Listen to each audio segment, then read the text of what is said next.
Hello friends, പുതിയൊരു വീഡിയോയിലേക്ക് എല്ലാവർക്കും സ്വാഗതം. അങ്ങനെ ധ്യാനെ ഗോവിന്ദ് പുറത്തോട്ട് കൊണ്ടുവന്നിട്ട് ദേഷ്യത്തോടെ ചോദിക്കാണ്ടോ, നീ എന്ത് പണിയെ കാണിച്ച്, നീ എന്തിനാ ഇങ്ങനെ ചെയ്തത്, നിൻ്റെ അടുത്ത് പറഞ്ഞതല്ലേ ഇങ്ങനെയൊന്നും ചെയ്യരുതെന്ന്, പിന്നെ എന്തിനാണ് അവൾ പറഞ്ഞതിനനുസരിച്ച് നീ ഇങ്ങനെ നിന്നത് എന്നൊക്കെ ഇങ്ങനെ ചോദിക്കുകയാണ് കേട്ടോ. അപ്പോൾ വിജയലക്ഷ്മി അമ്മ ഈ സമയം ഓടി വരുന്നുണ്ട് ഇവരുടെ അടുത്ത് സംസാരിക്കാനായിട്ട്. എന്നിട്ട് വിജയലക്ഷ്മി അമ്മയും ദേഷ്യത്തിൽ ഇങ്ങനെ ചോദിക്കുന്നുണ്ട് കേട്ടോ, എന്തിനാണ് ഇങ്ങനെ ചെയ്തത്, നിൻ്റെ അടുത്ത് ഞാൻ പറഞ്ഞതല്ലേ ഇങ്ങനെയൊന്നും ചെയ്യരുതെന്ന്, നീ അന്ന് സമ്മതിച്ചതല്ലേ, പിന്നെ എന്തിനാണ് ഇപ്പം ഇങ്ങനെ കല്യാണം കഴിച്ചത് എന്നൊക്കെ ഇങ്ങനെ ചോദിക്കുകയാണ് കേട്ടോ. ആ സമയം ധ്യാൻ പറയാണ്, രഞ്ജു നിർബന്ധിച്ചത് കൊണ്ടാണ് ആൻറ്റി ഞാൻ അങ്ങനെ ചെയ്തത്, ഞാൻ ഒരിക്കലും ചെയ്യണമെന്ന് വിചാരിച്ചതായിരുന്നില്ല ഈ ഒരു കല്യാണം, പക്ഷേ എനിക്ക് ആഗ്രഹത്തോടു കൂടിയാണ് ഈ ഒരു കല്യാണം നടക്കണമെന്നുണ്ടായിരുന്നു, അതെൻ്റെ ആഗ്രഹം തന്നെയായിരുന്നു എന്നുള്ളത് ശരിയാണ്, പക്ഷേ ഞാൻ നിങ്ങളെയൊന്നും ധിക്കരിച്ചിട്ട് കല്യാണം കഴിക്കണമെന്ന് ഞാൻ ഒരിക്കലും തീരുമാനിച്ചിട്ടില്ല ആൻറ്റി എന്നൊക്കെ ഇങ്ങനെ പറയുകയാണ് ചെയ്യുന്നത് കേട്ടോ. അപ്പോൾ വിജയലക്ഷ്മി അമ്മ പറയുന്നുണ്ട്, രഞ്ജു അങ്ങനെ വാശി പിടിച്ചു എന്ന് പറഞ്ഞിട്ട് നീ എന്തിനാണ് അവൾക്കത് സമ്മതം മൂളിയത്, എന്തിനാണ് നീ അതിന് സമ്മതിച്ചത് എന്നൊക്കെ ഇങ്ങനെ ചോദിക്കുകയാണ് ചെയ്യുന്നത്. അപ്പോൾ ഗോവിന്ദാണെങ്കിലും പറയുന്നുണ്ട്, നീ എന്തൊക്കെ വാക്ക് തന്നവനാണ്, നീ ഇങ്ങനെ ചതിക്കുന്നത് നിന്നെ ഒരിക്കലും വിചാരിച്ചില്ല എന്നൊക്കെ ഇങ്ങനെ പറയാണ് ചെയ്യുന്നത് കേട്ടോ. എന്നിട്ട് പറയുന്നുണ്ട്, ഒരാൾ പറഞ്ഞത് അനുസരിക്കുന്നതാണോ സ്നേഹം എന്നൊക്കെ ഇങ്ങനെ ചോദിക്കുകയാണ് കേട്ടോ ധ്യാനിൻ്റെ അടുത്ത്. ശേഷം ഗോവിന്ദ് വിജയലക്ഷ്മി അമ്മയെ കാണിച്ചുകൊണ്ട് പറയുന്നുണ്ട്, ഇവർ നിങ്ങൾ തമ്മിലുള്ള ബന്ധത്തെ എതിർത്തിട്ട് എത്ര സങ്കടത്തിലാണ് കഴിഞ്ഞത്, രഞ്ജു എത്ര അപമാനിച്ച് എന്തൊക്കെ പറഞ്ഞു പറയാൻ പാടില്ലാത്തത്, എത്ര പിണങ്ങി, എന്നിട്ടും ഇവിടെ സങ്കടത്തോടെ അല്ലേ ഇരുന്നത് നിങ്ങൾ ആലോചിച്ചുകൊണ്ട്, അതാണ് യഥാർത്ഥ സ്നേഹം, അല്ലാതെ ഇങ്ങനെ അവരുടെ വാക്കിന് വേണ്ടിയിട്ട് ഇങ്ങനെ പറഞ്ഞ് അതനുസരിക്കുന്നതല്ല സ്നേഹം എന്നൊക്കെ ഇങ്ങനെ പറയാണ് കേട്ടോ. അപ്പോൾ ഈ സമയം ഇങ്ങനെ പറയുന്നുണ്ടല്ലോ, ഗോവിന്ദ് വിജയലക്ഷ്മി അമ്മയെ സപ്പോർട്ട് ചെയ്തുകൊണ്ടാണല്ലോ പറഞ്ഞത്. അപ്പോൾ ധ്യാൻ പറയുകയാണ്, എനിക്കിപ്പോൾ എന്തായാലും സന്തോഷമായി, ഇതറിഞ്ഞ രഞ്ജുവിന് എന്തായാലും സന്തോഷമാവും, ഗോവിന്ദേട്ടൻ എന്തായാലും അമ്മയെ സപ്പോർട്ട് ചെയ്തുകൊണ്ട് പറഞ്ഞല്ലോ എന്നിങ്ങനെ പറയാണ് കേട്ടോ. അപ്പോൾ ഗോവിന്ദ് ഇങ്ങനെ ചോദിക്കുകയാണ്, നിങ്ങളാണോ ഞാൻ നിങ്ങളുടെ മകനാണെന്ന് പറഞ്ഞത് ഇവൻ്റെ അടുത്ത് എന്നിങ്ങനെ ചോദിക്കുകയാണ് കേട്ടോ. അപ്പോൾ ധ്യാനാണെങ്കിലും പറയുന്നുണ്ട്, ആൻറ്റി അടുത്ത് ചൂടാവേണ്ട, എൻ്റെ കൂടെ ഈ കാര്യം പറഞ്ഞത് രഞ്ജു ആണ് എന്നിങ്ങനെ പറയുകയാണ് ചെയ്യുന്നത് കേട്ടോ.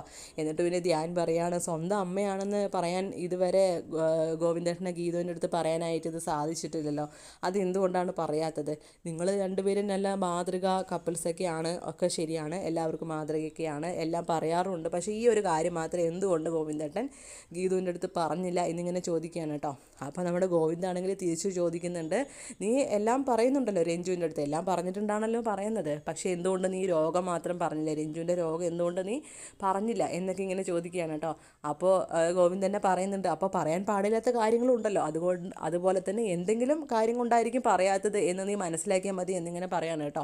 അപ്പോൾ ധ്യാനിൻ്റെ അടുത്ത് നമ്മുടെ വിജയലക്ഷ്മി പറയുന്നുണ്ട്, അവൾക്ക് ഒരു കുഞ്ഞുണ്ടാകാൻ പാടില്ല എന്നുള്ള കാര്യമൊക്കെ നിനക്ക് അറിയുന്നതല്ലേ ധ്യാൻ എന്നൊക്കെ ഇങ്ങനെ ചോദിക്കുന്നുണ്ട്. അപ്പോൾ ധ്യാനാണെങ്കിലും പറയുന്നുണ്ട്, എല്ലാം അറിഞ്ഞുകൊണ്ട് തന്നെയാണ് ഞാൻ കല്യാണം കഴിച്ചത്, എനിക്കെല്ലാം സമ്മതമാണ്, കുഞ്ഞുങ്ങൾ ഉണ്ടാവണ്ടെന്നല്ലേ ഉള്ളൂ, അത് ഞാൻ നോക്കിക്കോളാം ആൻറ്റി എന്നൊക്കെ ഇങ്ങനെ പറയുകയാണ് ചെയ്യുന്നത് കേട്ടോ. ആ ഒരു ആഗ്രഹം, കുട്ടികളുടെ ഒരു ആഗ്രഹം വേണ്ടാന്ന് ഞാൻ അവൾക്ക് വേണ്ടി വെച്ചോളാം, അവളെ എനിക്ക് അത്രയ്ക്ക് ഇഷ്ടമാണ്, ഞങ്ങളുടെ ജീവിതം ഇനി നല്ല സന്തോഷം തന്നെ ആയിരിക്കും, അതോർത്ത് ആരും ദുഃഖപ്പെടേണ്ട എന്നൊക്കെ ഇങ്ങനെ പറയുകയാണ് ചെയ്യുന്നത് കേട്ടോ. എന്നിട്ട് ധ്യാൻ തന്നെ പറയുന്നുണ്ട്, നിങ്ങൾ തന്നെ ആലോചിച്ച് പറഞ്ഞാൽ മതി, ഞാൻ വേണമെങ്കിൽ ഇവിടുന്ന് പോയി തരാം, ഞാൻ ഇവിടുന്ന് ഒഴിവായി തന്നെ അവൾ വിചാരിച്ചോട്ടെ, പക്ഷേ അത് അവൾ ഒരുപാട് സങ്കടത്തിലേക്ക് പോകത്തുള്ളൂ, ഞാൻ അവളുടെ കൂടെ ഉള്ളതാണ് അവളുടെ സന്തോഷം, കുട്ടികളില്ലാതിരിക്കാൻ വേണ്ടി മാത്രം ഞാനത് ശ്രദ്ധിച്ചോളാം ആൻറ്റി, ഇനി നിങ്ങൾ തന്നെ തീരുമാനിച്ച് വിളിക്കുക എന്ന് പറഞ്ഞാൽ ധ്യാനം ഇവിടുന്ന് പോവുകയാണ് ചെയ്യുന്നത് കേട്ടോ. അപ്പോൾ വിജയലക്ഷ്മി അമ്മയാണെങ്കിലും ഗോവിന്ദൻ്റെ അടുത്ത് പറയുന്നുണ്ട്, ഇനി ഇത്രയൊക്കെ പറഞ്ഞ സ്ഥിതിക്ക് എന്താ നമ്മൾ ചെയ്യാമെന്ന് ചോദിക്കുകയാണ് കേട്ടോ. അപ്പോൾ ഗോവിന്ദന് പിന്നെ നേരിട്ട് വിജയലക്ഷ്മി അമ്മയുടെ ഒന്നും പറയില്ലല്ലോ, ഞാനത് എന്താ വേണ്ട വെച്ചാൽ ഗീതുവിൻ്റെ അടുത്ത് പറഞ്ഞോളാം, ഗീതു നിങ്ങളോട് പറഞ്ഞോളൂ എന്ന് പറഞ്ഞിട്ട് നേരെ ഗീതുവിൻ്റെ അടുത്ത് ചെല്ലുകയാണ് ചെയ്യുന്നത് കേട്ടോ. എന്നിട്ട് ഗീതുവിൻ്റെ അടുത്ത് ഇങ്ങനെ പറയുന്നുണ്ട്, അവനിങ്ങനെ ശ്രദ്ധിച്ചോളാം എന്നൊക്കെ പറയുന്നത്, പക്ഷേ എനിക്ക് അവന് തീരെ വിശ്വാസമില്ല, ഇതുപോലെ തന്നെയായിരുന്നു കല്യാണം കഴിക്കില്ല എന്നും പറഞ്ഞത്, പക്ഷേ ഇപ്പോൾ കല്യാണം കഴിഞ്ഞില്ല, അതുപോലെ ഇനി എങ്ങാനും കുഞ്ഞെങ്ങാനും ഉണ്ടായാലോ എന്നിങ്ങനെ പറയാണ് കേട്ടോ. അപ്പോൾ ഗീതു ആണെങ്കിലും പറയുന്നുണ്ട്, എന്തെങ്കിലും ഒരു വഴി കാണാം, എന്തായാലും ധ്യാനം ഇങ്ങനെ സമ്മതിച്ചിട്ടുണ്ടല്ലോ, കുട്ടികളൊന്നും ഉണ്ടാവില്ല എന്ന് സമ്മതിച്ചിട്ടുണ്ടല്ലോ, എന്തായാലും കണ്ണേട്ടൻ വിളിക്കി എന്നിങ്ങനെ പറയാണ് കേട്ടോ. ശേഷം ഗോവിന്ദ് ഗീതുവിൻ്റെ അടുത്ത് പറയാണ്, നീ ആ പാട്ടുകാരി അമ്മയുടെ അടുത്ത് പറ, രാധികാമ്മ ഉപയോഗിക്കുന്ന ആ ട്രിക്കും കാര്യങ്ങളൊക്കെ ഒന്ന് പറഞ്ഞു കൊടുക്കുക, ഒരുപാട് കാര്യങ്ങളൊക്കെ അങ്ങനെ ചെയ്യുന്നുണ്ടല്ലോ രാധികാമ്മ, ആ അടവൊക്കെ ഒന്ന് അവർക്ക് പറഞ്ഞു കൊടുക്കുക, അവരത് പ്രയോഗിച്ച് അങ്ങനെ എന്തെങ്കിലും ചെയ്യട്ടെ എന്നിങ്ങനെ പറയാണ് കേട്ടോ. ഈ സമയം ഗീതു പറയുന്നുണ്ട്, നല്ല കാര്യം, ഞാൻ ഇതും പറഞ്ഞ് വിജയലക്ഷ്മി അമ്മയോട് പോയാൽ അമ്മ പറയണ മറുപടി എന്തായിരിക്കും എന്നറിയോ, രാധികയുടെ തന്തയല്ല എൻ്റെ തന്ത സുബ്രഹ്മണ്യൻ എന്നായിരിക്കും അമ്മ പറയുന്നത് എന്നിങ്ങനെ പറയാൻ കേട്ടോ. അപ്പോൾ ഇതൊക്കെ കേട്ടോണ്ട് അവിടെ വിജയലക്ഷ്മി അമ്മ നിൽക്കുന്നുണ്ടാവും, ഇത് ഗീതു ഇങ്ങനെ പറയുന്നത് കേൾക്കുമ്പോൾ വിജയലക്ഷ്മി അമ്മ ഒന്ന് ചിരിക്കുകയാണ് ചെയ്യുന്നത് കേട്ടോ. ശേഷം ഗീതു ഗോവിന്ദൻ്റെ അടുത്ത് പറയാണ് കണ്ണേട്ടൻ തന്നെ ഒന്ന് ധ്യാനെ വിളിച്ച് കാര്യങ്ങളൊക്കെ ഒന്ന് സംസാരിക്കുക കണ്ണേട്ടൻ എന്നിങ്ങനെ പറയാണ് കേട്ടോ. അപ്പോൾ ഗോവിന്ദാണെങ്കിൽ അവിടുന്ന് കണ്ണീരൊക്കെ തുടച്ചിട്ടൊന്ന് പോവാണ് കേട്ടോ. വല്ലാത്ത വിഷമമുണ്ട് മനസ്സിന്, അനീതിയാണല്ലോ. അങ്ങനെ ശേഷം വിജയലക്ഷ്മി അമ്മേനെ അവിടെ കാണുകയാണ് ഗീതു. എന്നിട്ട് പിന്നെ വിജയലക്ഷ്മി അമ്മയുടെ അടുത്തേക്ക് ഗീതു പോവുകയാണ് ചെയ്യുന്നത് കേട്ടോ. എന്നിട്ട് പറയുന്നുണ്ട് അവന് നല്ല വിഷമായി മോളെ, അവൻ കരഞ്ഞുകൊണ്ടല്ലേ പോണത് കണ്ടില്ലേ എന്നിങ്ങനെ പറയാണ് കേട്ടോ. അപ്പോൾ എന്നിട്ട് പറയുന്നുണ്ട് എങ്ങനെയല്ലേ ഒരാളുടെ പ്രിയയുടെ ആണെങ്കിൽ കുഞ്ഞിനും നല്ല ജീവിതം ഉണ്ടാവാൻ കുഞ്ഞുമൊക്കെ ആയിട്ടുള്ള സന്തോഷ ജീവിതം ആഗ്രഹിക്കുന്നു. മറ്റേ അനിയത്തിയാണെങ്കിൽ ഇങ്ങനത്തെ അവസ്ഥ വല്ലാത്തൊരു ഗതികേട് തന്നെയാണ് അവൻ്റേത്. നീ കൂടെ നിൽക്കണം, എല്ലാത്തിനും അവൻ്റെ കൂടെ നീ ഉണ്ടാവണം, അവൻ്റെ ബലം നീയാണ് മോളെ, നീ ഒരിക്കലും അവനെ വിട്ടു പോകരുത് എന്നൊക്കെ ഇങ്ങനെ പറയാണ് കേട്ടോ വിജയലക്ഷ്മി സങ്കടത്തിൽ. അപ്പോൾ ഇത് കേൾക്കുമ്പോൾ ഗീതു പറയുന്നുണ്ട് അമ്മ എന്തിനിപ്പോൾ ഇങ്ങനെയൊക്കെ പറയുന്നത്, ഞാൻ എവിടെ പോകാനോ, അമ്മ എന്തിനും ഇങ്ങനെയൊന്നും സംസാരിക്കണ്ടപ്പോൾ എന്നൊക്കെ ഇങ്ങനെ പറയാണ് ചെയ്യുന്നത് കേട്ടോ. ശേഷം അവർ ഗോവിന്ദനെ ഇങ്ങനെ നോക്കുന്നൊക്കെ ഉണ്ട്. ഗോവിന്ദാണെങ്കിൽ ഫോണൊക്കെ വിളിച്ച് ഇങ്ങനെ ആകെ ബേജാറായി കണ്ണൊക്കെ തുടച്ച് ഇങ്ങനെ സങ്കടത്തിൽ ഇങ്ങനെ നിൽക്കുകയാണ് ചെയ്യുന്നത് കേട്ടോ. ശേഷം കാണിക്കുന്നത് അറക്കൽ തറവാടായിരിക്കും.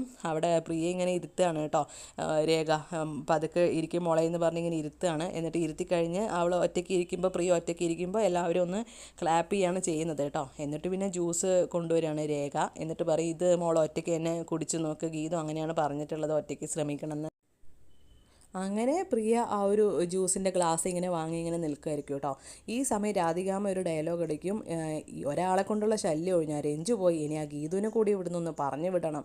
ഇങ്ങനെ പറയുമ്പോൾ പ്രിയ ഇങ്ങനെ നോക്കുന്നുണ്ട് കേട്ടോ, ദേഷ്യം വന്നിട്ട്. അപ്പോൾ വരുണാണെങ്കിലും പറയുന്നുണ്ട് ഇനിയിപ്പോൾ അവളുടെ ആവശ്യമൊന്നും ഇവിടെ ഇല്ലയെന്ന് പറയാണ് കേട്ടോ. കുഞ്ഞ് ആ സമയം കരയുന്നുണ്ടാവും. അപ്പോൾ രേഖയായിരിക്കും പോകുന്നത്. അപ്പോൾ ജോലിക്കാരിയായിട്ടുള്ള കാഞ്ചന പറയുന്നുണ്ട് ഇപ്പോൾ കുഞ്ഞുവാവയ്ക്ക് ഇപ്പോൾ രേഖനെ മതി, ഇപ്പോൾ ഗീതു ഇല്ലെങ്കിലും ഒരു കുഴപ്പമില്ല എന്നിങ്ങനെ പറയാണ് കേട്ടോ. അപ്പോൾ വരുണാണെങ്കിൽ പറയുന്നുണ്ട് ഇനിയിപ്പോൾ കുഞ്ഞിനെ രേഖ നോക്കിക്കോളൂ, ഇനിയിപ്പോൾ ഗീതുവിൻ്റെ ആവശ്യം ഇവിടെ ഇപ്പോൾ എന്താണ്, അവളെ വേഗം പുറത്താക്കണം എന്ന് പറയുകയാണ് ചെയ്യുന്നത് കേട്ടോ. അപ്പോൾ നമ്മുടെ പ്രിയമോൾക്ക് ദേഷ്യം വന്നിട്ട് ആ ജ്യൂസിൻ്റെ ഗ്ലാസ് ഒരൊറ്റ ഏറ് കൊടുത്തിട്ട് പറയും ഗീതു ചേച്ചി എവിടെയും പോവില്ല എന്നിങ്ങനെ ദേഷ്യപ്പെട്ടിങ്ങനെ പറയുകയാണ് ചെയ്യുന്നത് കേട്ടോ. അപ്പോൾ ഇതൊന്നും വരുണും അതുപോലെ തന്നെ രാധികാമ്മയ്ക്ക് ഇതൊന്നും കാണുമ്പോൾ ഒട്ടും ഇഷ്ടപ്പെടുന്നില്ല കേട്ടോ. അപ്പോൾ പ്രിയ ഇങ്ങനെ പറയുകയാണല്ലോ ഗീതു ചേച്ചി എങ്ങോട്ടും പോയില്ല എന്ന് പറഞ്ഞുകൊണ്ടിരിക്കുന്ന സമയത്തായിരിക്കും ഗീതു കയറി വരിക കേട്ടോ. അപ്പോൾ ഗീതു ഇത് കേൾക്കുന്നുണ്ടോ, ഗീതുവിന് സന്തോഷമാവുകയാണ് ചെയ്യുന്നത് കേട്ടോ. പ്രിയയ്ക്ക് തന്നോട് സ്നേഹമുണ്ടെന്ന് അറിയാമല്ലോ. അങ്ങനെ ഗീതു കയറി വന്നിട്ട് വേഗം വരുണിൻ്റെ അടുത്ത് പറയും ഇപ്പം എന്താ പറഞ്ഞേ വരുൺ, ഒന്നുകൂടി ഒന്ന് പറഞ്ഞേ, എന്ത് പറഞ്ഞപ്പോഴാണ് പ്രിയയ്ക്ക് മാറ്റം ഉണ്ടായെന്ന് അറിയാൻ ഒന്നുകൂടി ഒന്ന് പറയുമെന്ന് ചോദിക്കുകയാണ് കേട്ടോ. അപ്പോൾ വരുണാണെങ്കിൽ പറയുന്നുണ്ട് എന്നാൽ ഞാൻ നിന്നെ ഇപ്പോൾ കൊല്ലടി, എന്നിട്ട് അവൾക്ക് മാറ്റം ഉണ്ടാവുമോ നോക്കാമെന്ന് പറയാൻ കേട്ടോ. ഈ സമയമായിരിക്കും അയ്യപ്പേട്ടനും ഗോവിന്ദും കയറി വരുന്നത് കേട്ടോ. ഇതിങ്ങനെ പറയുന്നത് കേൾക്കുന്നുണ്ട്. എന്നിട്ട് ഗോവിന്ദന് പിന്നെ സഹിക്കും, ഗീതു തന്നെ പറഞ്ഞല്ലേ, വേഗം അകത്ത് കയറി വന്ന് വരുണിൻ്റെ അടുത്ത് ചൂടായിക്കൊണ്ട് ചോദിക്കുകയാണ് നീ എപ്പം മുതലാടെ കൊല്ലൽ തുടങ്ങിയത്, അതിൻ്റെ ഭാഗമായിട്ടാണോ നീ കിഷോറിനെ കൊന്നത് എന്നിങ്ങനെ ദേഷ്യത്തിൽ ചോദിക്കുകയാണ് കേട്ടോ. അപ്പോൾ രാധികാമ്മ പറയുന്നുണ്ട് വിട് മോനെ, അവൻ വെറുതെ തമാശയ്ക്ക് പറഞ്ഞതാ, പ്രിയയ്ക്ക് വേണ്ടി പറഞ്ഞതാ, മോനെ വിട് എന്നിങ്ങനെ പറഞ്ഞ് സമാധാനിപ്പിക്കുകയാണ് ചെയ്യുന്നത് കേട്ടോ. എന്നിട്ട് പിന്നെ വേഗം ഗോവിന്ദ് വന്നിട്ട് ചോദിക്കുന്നുണ്ട് രഞ്ജു ഇവിടുന്ന് പോവാൻ ആരാണ് കാരണം, രഞ്ജുവിനെ ഞാനായി വീട്ടിൽ കൊണ്ടുവന്നത്, ഞാൻ വീട്ടിൽ കൊണ്ടുവന്നവരെ ഇറക്കി വിടാൻ മാത്രം ധൈര്യം ആർക്കാണ് ഉണ്ടായത്, രഞ്ജു എന്തിനാ പോയത് എന്നൊക്കെ ഇങ്ങനെ വന്ന് എന്ത് പ്രശ്നമാണ് അവൾക്ക് ഇവിടെ ഉണ്ടായത് എന്നിങ്ങനെ ചോദിക്കുകയാണ് കേട്ടോ ദേഷ്യത്തിൽ. അപ്പോൾ രാധികാമ്മ പറയുന്നുണ്ട് എനിക്കൊന്നും അറിയില്ല കണ്ണ എന്നുള്ള ഭാവത്തിൽ ഒന്നും അറിയാത്ത പോലെ ഇങ്ങനെ അഭിനയിക്കുകയാണ് കേട്ടോ. അപ്പോൾ വരുണിൻ്റെ അടുത്ത് ചോദിക്കുമ്പോൾ വരുണാണെങ്കിൽ പറയുന്നുണ്ട് എൻ്റെ അടുത്ത് കാഞ്ചനയൊക്കെയാണ് പറഞ്ഞത് എന്നിങ്ങനെ പറയാണ് കേട്ടോ. അതേ സമയം തന്നെ എല്ലാവരും കാഞ്ചനയുടെ തലയിലിടാണ് ചെയ്യുന്നത്, എൻ്റെ അടുത്തും കാഞ്ചനയാണ് പറഞ്ഞത് കേട്ടോ. എന്നിട്ട് പിന്നെ കാഞ്ചന അടുത്ത് ചോദിക്കുമ്പോൾ കാഞ്ചന പറയും എൻ്റെ അടുത്ത് രാധിക അമ്മയാണ് പറഞ്ഞത് എന്നുള്ള രീതിക്ക് ഇങ്ങനെ പറയാണ് കേട്ടോ. എന്നിട്ട് പിന്നെ ഗോവിന്ദ് പറയും എല്ലാം അറിഞ്ഞിട്ടാണോ എന്നിട്ട് അറിയില്ല എന്ന് പറഞ്ഞത്. എന്നിട്ട് പിന്നെ ഗോവിന്ദ് പറയും രഞ്ജു പോവാൻ കാരണം എന്താണെന്ന് എനിക്ക് അറിഞ്ഞേ പറ്റൂ, ഇവിടെ എല്ലാവരുടെ മുമ്പിൽ പറയാൻ മടിയാണെങ്കിൽ ഞാൻ റൂമിലേക്ക് പോവാണ്, എൻ്റെ അടുത്ത് വന്ന് പറയാം, അതോ നിങ്ങളാരും പറയാതെ തന്നെ ഞാൻ എങ്ങനെയെങ്കിലും അറിഞ്ഞു കഴിഞ്ഞാൽ പിന്നെ അവർ വീട്ടിൽ കാണില്ല, പിന്നെ എൻ്റെ പെരുമാറ്റം വളരെ മോശമായിരിക്കും അവരോട് എന്നൊക്കെ ഇങ്ങനെ പറഞ്ഞിട്ട് അവിടുന്ന് പോവുകയാണ് ചെയ്യുന്നത് കേട്ടോ. അപ്പോൾ അയ്യപ്പേട്ടനാണെങ്കിൽ ഗോവിന്ദ് പോയി കഴിയുമ്പോൾ പറയുന്നുണ്ട് എന്താണ് ഉണ്ടായതെന്ന് വെച്ചാൽ കുഞ്ഞിൻ്റെ അടുത്ത് ആരാന്ന് വെച്ചാൽ ഒന്ന് പോയി പറ, ഇല്ലെങ്കിൽ അത് വലിയ പ്രശ്നത്തിലേക്ക് ആവുള്ളൂ എന്നിങ്ങനെ പറയാണ് കേട്ടോ. അത് കഴിഞ്ഞ് നമ്മുടെ രേഖയാണെങ്കിൽ വേഗം ഗീതുവിൻ്റെ ചോദിക്കുന്നുണ്ട് ഇവിടുന്ന് വളരെ വിഷമത്തിലാണ് അവൾ ഇറങ്ങിപ്പോയത്, അവളിപ്പോൾ എവിടെയാണോ എന്തോ വിളിച്ചിട്ട് ഫോൺ എടുക്കുന്നില്ല എന്നിങ്ങനെ പറയാണ് കേട്ടോ. അപ്പോൾ ഗീതു പറയുന്നുണ്ട് രേഖിച്ച് വിഷമിക്കേണ്ട, രഞ്ജു ഇപ്പോൾ സേഫാണ്, അവളുടെ വിവാഹം കഴിഞ്ഞു എന്ന് പറയാണ് കേട്ടോ. അപ്പോൾ രഞ്ജുവിൻ്റെ വിവാഹം കഴിഞ്ഞു എന്ന് കേൾക്കുമ്പോൾ രേഖ ഒന്ന് ഞെട്ടാണ് ചെയ്യുന്നത് കേട്ടോ. അപ്പോൾ ഞെട്ടുന്ന രേഖയെ കാണിച്ചുകൊണ്ടാണ് ഇന്നത്തെ റിവ്യൂ വിശേഷങ്ങൾ ഇവിടെ അവസാനിക്കുന്നത്. കൂടുതൽ വിശേഷങ്ങൾ എത്രയും പെട്ടെന്ന് അറിയുവാൻ വേണ്ടി ഈ ചാനൽ മറക്കാതെ സബ്സ്ക്രൈബ് ചെയ്യുക. Thank you for watching.